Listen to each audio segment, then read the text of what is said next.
On this video, guys, I rank the MCU Disney Plus live action series. Check it out.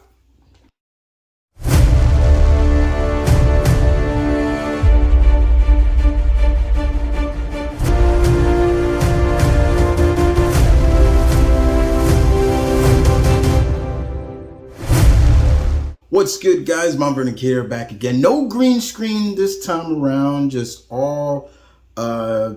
my room, a little background, just showing my hobbies, and just me talking to you guys, the pack. How's everybody doing?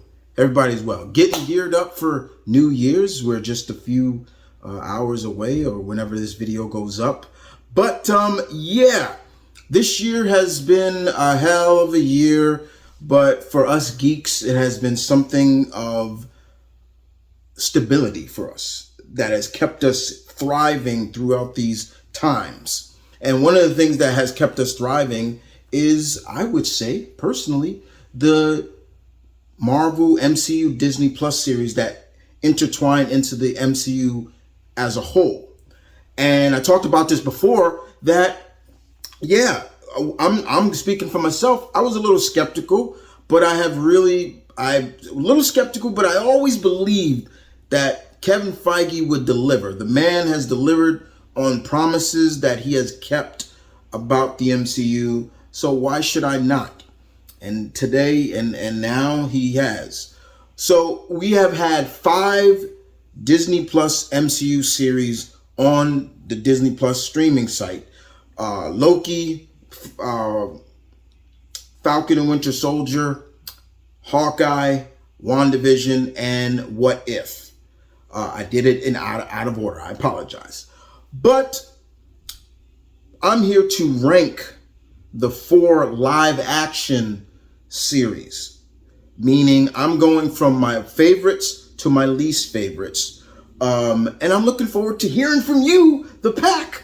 What's your ranking? Now, I know some people say, Chris, why are you leaving out What If? Well, because What If is not a live action. I'm only dealing with the live action series. So let's get started, shall we? Thank you for hitting that play button. You're going to get your entertainment's worth, my pack. Let's do this. Here we go. So, starting from my favorite of the live action Disney Plus MCU series, goes to the ranking of number 1, and that goes to Falcon and Winter Soldier. Why Falcon and Winter Soldier? Simple, like Black Panther, it didn't feel like a Marvel series. They touched on a lot of themes that were going on in the whole environment-scape of what's going on in society now. You can clearly see that either the main head writer was a person of color and wanted to touch on these characters in the MCU of color, but then of course you're gonna have somebody that's gonna be like, oh, it was too woke. I'm tired of all these comic series and things getting woke. And this is where a fan like me, and probably an older comic reader like that are older than me, that grew up in the 60s and things like that, will have to educate some of these young bucks and be like, dude, they were doing political and wokeness since the 1940s, since the day Steve Rogers was on the cover smacking down Pickle Puss, you know who, Hitler. What are you talking about? But the fact of the matter, the series brought a good dynamic to what I was looking for. What's the mindset of Sam? How does he feel about Steve Rogers, the man himself, passing the torch to him? You're the new Captain America. But then also living up to, how does Bucky fit into this? Also, how does the world fit into what's going on after the blip? Things like that. They did a masterful job with that series, and it paid off with seeing Sam in costume, looking legit straight costume, and looked beautiful as it. And that speech that he gives, I love. But it did make sense, because at the same time, there was something that me and a couple other my boys were like, the government's probably going to get involved, and they're going to basically going to say, well, this is who we want as Captain America, not you, even though you were endorsed by Steve Rogers. And they did. They gave us John Walker. And unfortunately, I am not the biggest fan of John Walker, comic-wise or anything. And I felt Kurt Russell's son did a very good job, and he got a lot of heat for that too. So I apologize for those psycho fans that gave him too much heat. He was just playing a part. But yeah, it worked. It worked. It very much worked. The main villain, they took the classic character of the flag smasher, but made it into an extremist group. And you can see it from her, a little bit from her side of the situation. And then also bringing in Madripoor, which was always a pinnacle location in the Marvel Universe. This is where pretty much all the bad guys hang out. It's no government really bothers them. They can do what they want. Wolverine spends a lot of time out there. And of course, yeah, we seeing what went down with Shannon. But there was a part of me that's also like Shannon, you chose to do this. There was a part of me still a little bothered by her. And then of course, is she the real power broker? And I'm still hoping that Shannon is actually a Skrull in disguise. I'm just saying, I'm still hoping. But yeah, Falcon and Winter Soldier makes my number, is my ranked number one of the Disney Plus Marvel series of 2021. And hopefully, we are getting a Captain America 4 with Sam. So it's going to be really interesting to see him because he's different. He doesn't have a super soldier. He's not a super soldier. But he's still all skill, and who knows, we probably will see the new Falcon and things like that, and it could be good. Number 2 on the list, my second favorite Disney Marvel series is going to Hawkeye.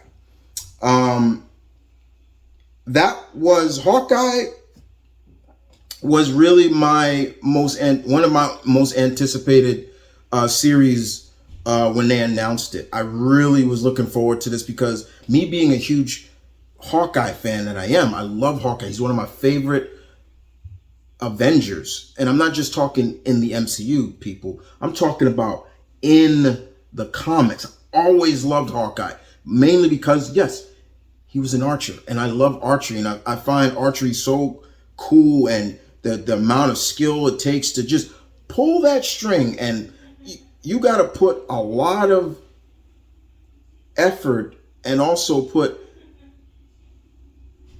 you're using a lot of muscles that you don't normally use. But yeah, that's why I'm a big fan of Green Arrow and all of his sidekicks, and Shaft from Youngbloods from Image Comics, Robin Hood from Zenoscope, things like that. I love the archery characters. And I said to myself, this is probably going to give people a better understanding of Clint and maybe get more of an appreciation of Clint. And we did that. Not only did it do that, because I heard it from a lot of people, but it also introduced us to Kate Bishop, another Young Avenger. So now there are almost all the Young Avengers in the MCU now. And it was played brilliantly by Haley Steinfeld. I kept saying Stratfield. I apologize with that. She did such a great job. The chemistry she had with Jeremy Renner, the chemistry she would have with Miss Pugh, Yelena was great. Just the action she did, all the action scenes she pulled off was great. The series had a great pacing, and just seeing the different trick arrows and things like that. Yes, Hawkeye does use trick arrows, and that was something that I was really downplaying on when Hawkeye and the Avengers, I'm like, where's all the trick arrows and stuff like that? And we got to see that. And more importantly, it was very important to see. Uh, it was more important to see the see Kingpin return, Vincent D'Onofrio return. Also, it introduced three characters technically into the MCU. Um, Kate Bishop, Echo, Maya Lopez, and Kingpin. Did it did such an amazing job, and I loved it. I thought it was great, and I would want to see a season 2 to explore a little bit more of the partnership between Clint and Kate. Maybe bring in Barney Barton, show more of the backstory of Clint's past, as a kid with his father being a very abusive father. Just trying to see just where he learned a lot of things. And of course, Linda. We know that Linda was a SHIELD agent. Not just any SHIELD agent. She was maybe Mockingbird. So yeah, 2 on the list is Hawkeye. Number 3 on the list goes to WandaVision. WandaVision was different. Another series that was very different. It focused on a lot of different sitcoms throughout the history of television, from the 50s, the 60s, the 70s. You had your Dick Van Dyke shows, your Brady Bunch and things like that. It worked. And, I loved it. And Elizabeth Olsen, just seeing her and Paul Bettany carry that show through the different eras, and just seeing how they portrayed Agatha Harkness in this, who I was never really a big fan of. You know about the characters because you read the characters along. Yes, Agatha was in the comics a mentor to Wanda, and them even incorporating just that. Yeah, what she is doing is magic, sorcery. It's not like an enhancement from an infinity gem. Almost basically, it's saying that the gem just unlocked her potential. And once again, another series that introduced the MCU to another classic Marvel character, Monica Rambeau. And going to be great to see Tenoray Parsis return as the character, probably fully adapted with her powers, her light spectrum powers in the Marvels. And hopefully we get more of an indication of what's her grudge now with Carol, because they showed in there like she had some grudges. And more importantly, also what will happen with Vision, who now is the White Vision, which I said right off the bat. I was like, they're going to bring the White Vision in. I said that right from the beginning once, and they brought it in. And just Elizabeth, in the true Scarlet Witch look, she looked beautiful. I was like, oh, she looked so beautiful. I loved it. She had the headband with the only thing missing was her cape, but they kind of made up for it with the look like that overflowing from the back. And even we got to see the twins. So hopefully we could see her back. Well, we are going to see her back, but we could see, the twins back. Hopefully we do see them back, maybe older and a little bit older, but see, Wiccan and Speed. It'd be great. I loved it. It was great. And of course, we know either Nick Fury wants to speak with Monica, because we saw at the end, it was like, somebody wants to speak to you. And so it was a really good, fun trip. And I really enjoyed WandaVision very much. Now, number 4 may come as a surprise to most people, and if they do, I'm sorry to disappoint you. Not really, because it's my list. Everybody's entitled to their own opinion, but Loki makes number 4. I liked Loki, don't get me wrong. The Doctor Who like vibes that the series had, I liked. However, the reason why it's low on my is that I'm just burnt out on Loki. That's the simple answer, guys. I'm just burnt out on Loki. Don't get me wrong. Tom Hiddleston, sir, you do a great job as that character. But I feel it's wrong in a little bit that that Marvel has not put more emphasis on the other Asgardian characters like Sif. I would love a Sif series. I wish you didn't downplay the Warriors 3. It's like when I look at those characters and look at their Marvel, their comic counterparts, I'm like, it's a far cry from what we have seen with them. No Balder, no Enchantress, none of these other great Asgardians, but it's all about Loki. And I don't hate it, but it's just like, yeah, I got burnt out real quick, real fast with him.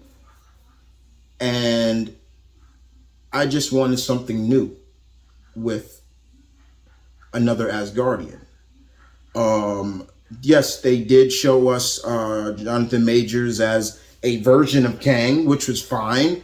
But overall, it was fun. Don't get me wrong, but I wanted more, and I was just burnt out on Loki. I was just like, okay, Loki, okay. I like Loki. He's still one of the greatest Marvel villains in Marvel Comics, but it's just like, oh, okay. Like, why so much on him? Give me something more. Just saying. Now, if you don't like that answer, once again, like I said, your alpha has 2 words for you. You decide what that is. I'm just going to say it. Not going to say it. But anyway, guys, yeah. So that is my ranking of the first 4 live action MCU Disney Plus series of 2021. I had a great time watching these shows. Hawkeye ends the year with its great series, and the surprises. And to me, Kingpin's not dead. Just put it out there. He ain't dead. No way. They're not stupid to kill this guy off, bring him back, and kill him off. No way. No way. No way. Well, guys, I hope you guys enjoyed the video. I will see you guys with one last video for the year of 2021. And it does continue the road of the MCU.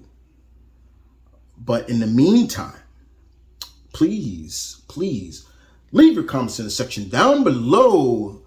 Thumbs up the video if you please. I would appreciate that. Share the video. Don't forget, guys, I got merch in the section down below. I'm working on some new merch as well. Again, and shouts out to my queen, Azaria, for once again acknowledging that you purchased one of my shirts. I appreciate that so much. I will ever be grateful. And just please, whenever you get to wear it, tag me in a photo of you wearing it. I would appreciate that. That'd be so cool. But one more video, one more project for the year 2021. It comes soon. But if you can't make it, that's all fine. It'll be up. But in the meantime, guys, peace, one love. Stay tuned. Keep it real. As always, your alpha bids you adieu. Be safe. Happy New Year to all my pack members around the world. I'll catch you guys